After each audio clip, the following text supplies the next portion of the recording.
সেজন্য আমি ক্ষুব্ধ, আমি আমার ভিতরে কষ্ট লালন করতেছি। আমি এর বাইরে আমার কিছু বক্তব্য নাই।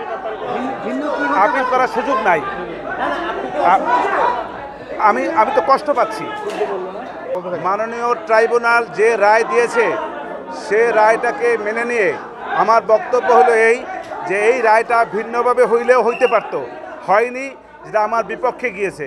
সেজন্য আমি ক্ষুব্ধ, আমি আমার ভিতরে কষ্ট লালন করতেছি। আমি এর বাইরে আমার কিছু বক্তব্য নাই।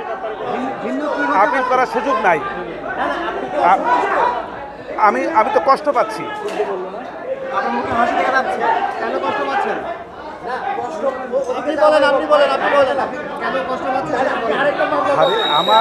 আমার এই জন্যই কষ্ট পাচ্ছি, আমার আসামির সাজা হয়েছে সর্বোচ্চ সাজা। এটা আমাকে কষ্ট দেবে না, এটাই স্বাভাবিক। আমি কষ্ট পাচ্ছি, এটাই আমার বক্তব্য।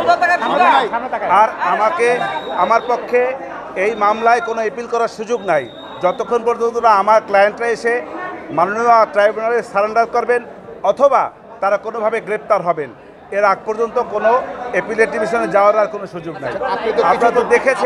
আপনারা তো দেখেছেন যে আমাকে রায়ের কপিও মাননীয় ট্রাইব্যুনাল দিবে না বলেছে।